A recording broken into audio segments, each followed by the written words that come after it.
আসসালামু আলাইকুম এভরিওয়ান, সবাই কেমন আছেন? আশা করি সবাই ভালোই আছেন। এই খাবারগুলো দেখে অবাক হবেন না। খুব সকাল ভোরবেলা মা ডেকে উঠেছে। উঠানোর পরেই দেখি টেবিলে খাবার সাজানো। মাকে বললাম, কি ব্যাপার, আজ এত তাড়াতাড়ি খাবার রান্না করলা? সকালে রান্না করলা? মা বলল, আজ বাসায় মেহমান এসেছো।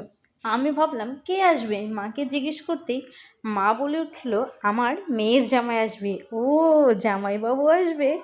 আমার বড় বোনের হাজব্যান্ড আসবে আমাদের বাসায় বেড়াতে। সে অনেক দিন যাবৎ আমাদের বাসায় আসে না, কাজের চাপে সে ব্যস্ত থাকে। তো মা প্রথমে একটু গরুর মাংস ভিজিয়ে নিল। দেখা যাক মা আজ কী রান্না করে। মা গরু মাংস ভিজাচ্ছিল। তারপরে ভাবলাম যে আজ মনে হয় ভালো ভিআইপি খাওয়ান আছে। যাক বাবা, মেহমানির উছিলায় আমরাও কিছু ভালো মন্দ খেয়ে নেব। ও বাবা, মা দেখি ফ্রিজে চালের গুঁড়ো মা সবসময় ফ্রিজে ফ্রোজেন করে রেখে দেয়। কি সুন্দর করে চালের গুঁড়োগুলো দেখুন তো রয়েছে, ডিপে রাখা হয়েছিল। মা আবার এগুলো নেড়ে দিচ্ছে, বলতেছে এগুলো ফ্যানের নিচে রাখলে এগুলা শুকিয়ে যাবে, তখন পিঠা বানালে নাকি অনেক সুন্দর হবে। তাই মা এগুলো ফ্যানের নিচে রেখে দিবে। ফ্রিজে রাখার পরে চালের গুঁড়োগুলো দেখলাম একটু দলা দলা ভাব হয়েছে। মা বলেছে এগুলো দলা দলা ভাব কোনো ব্যাপার না, হালকা গরম পানি দিয়ে ছেনলেই নাকি এটা ঠিক হয়ে যাবে। তাই আমি আপনাদের মাঝে একটি ছোট্ট আকারে ভিডিও নিয়ে আসলাম। আজ আমাদের বাসায় জামাইবাবু এসেছে। আমরা কি কি রান্না করছি দেখুন তো। সব কিছু রেডি, আমি এখন রান্না করতে বসবো। এখানে বাটা ঘষা আছে, শিল পাটায় বেটেছে। এখানে একটু গরু মাংস আছে, একটু আলু কেটে নিয়েছি, একটু পেঁয়াজ আছে। খুব সুন্দর করে আমি খুব পরিপাটি করে গুছিয়ে রেখেছি, কারণ আমার ভাবি বাসায় নেই। এই কাজগুলো আমাকেই করতে হবে, মায়ের সাথে হেল্প করা লাগে, তাহলে মা একা একা কষ্ট করে রাঁধবে আর এটা দেখতে হবে আমাদের। তা তো না, আমি তো লক্ষ্মী একটা মেয়ে। তো তেলটা গরম হলো, আমি সুন্দর করে আলুগুলো ভেজে নামাবো। অনেক রকমভাবেই কিন্তু আলু ভেজে মানুষ দেয়, আলু ভাজা ছাড়াও কিন্তু আপনারা দিতে পারেন, কিন্তু আমার কাছে মনে হয় যে আলু একটু ভেজে দিলেই সুন্দর লাগে। দেখুন তো আমি কি সুন্দর করে আলুগুলো ভেজে নামিয়ে রেখেছি। একেবারেও লাল টুকটুকে না, আবার একেবারেও কাঁচা কাঁচা না। তারপরে একটু পেঁয়াজ দিয়ে দিলাম, খুব সুন্দর করে চুলায় আগুন ধরিয়ে দিয়েছি, যাতে মানুষের মনে আগুন লাগে। দেখুন তো আমি কি সুন্দর করে মশলাগুলো কষিয়ে নিলাম। এখানে কিন্তু আদা রসুন বাটা সব অফলাইনে আমি করে দিয়েছি। সব কিছু লবণ টবণ তেল সবই কিন্তু এখানে দেয়া আছে।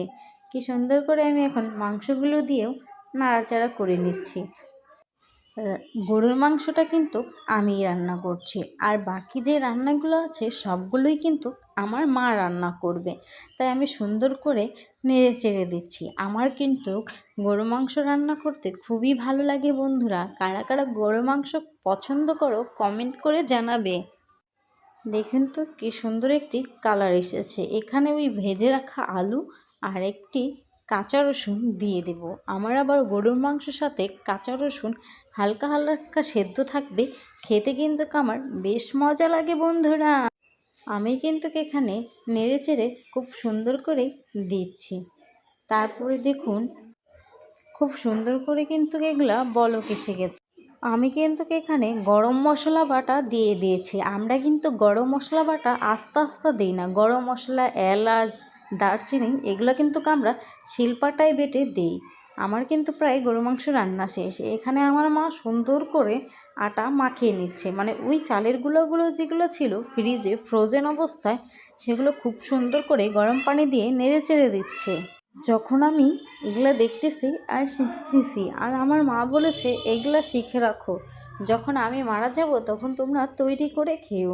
আমার মা কিন্তু সব সময় নিজ হাতে আমাদের পিঠা গোস্ত এগুলো বানিয়ে খাওয়ায়।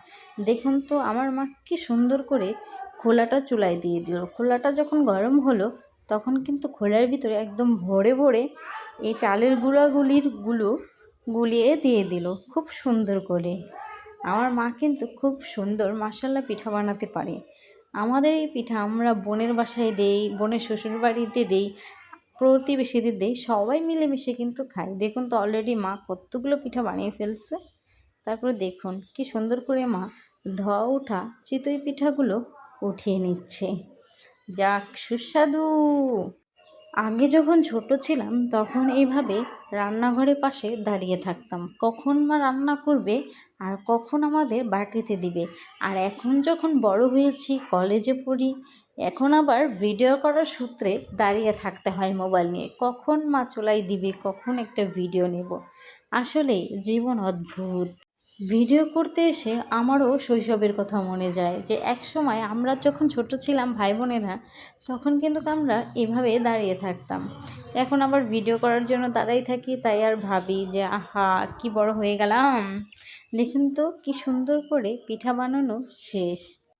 এখন মা আবার মুরগির মাংস রান্না করবে, তখন আমি গরুর মাংস রান্না করলাম। এখন মা পিঠা বানানোর পর আবার কিছু মুরগির মাংস চুলায় দিয়ে দিল।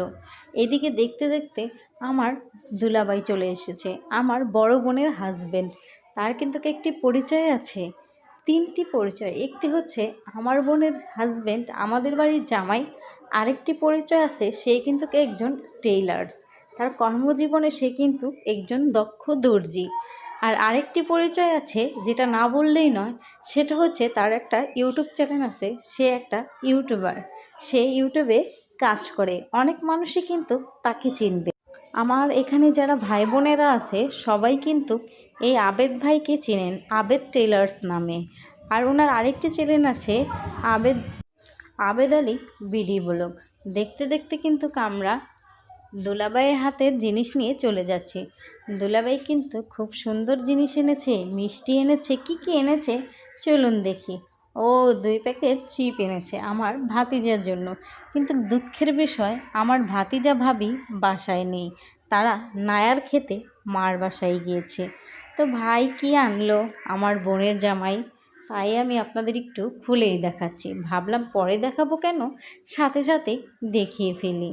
ও নো, কত কিছু এনেছে, মিষ্টি এনেছে, চিপস এনেছে, আবার রুটিও এনেছে, দই এনেছে, খুব মজাদার জিনিস এনেছে।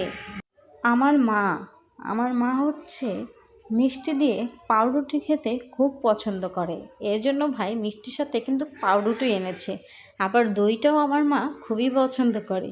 আমার ভাইয়ারা কিন্তু সবাই খুবই আমার মাকে ভালোবাসে, ওরা সব সময় আমার মা যা যা পছন্দ করে তাই নিয়ে চলে আসে। দেখুন তো জামাই আদরে কিন্তু কোনো কমতি নেই।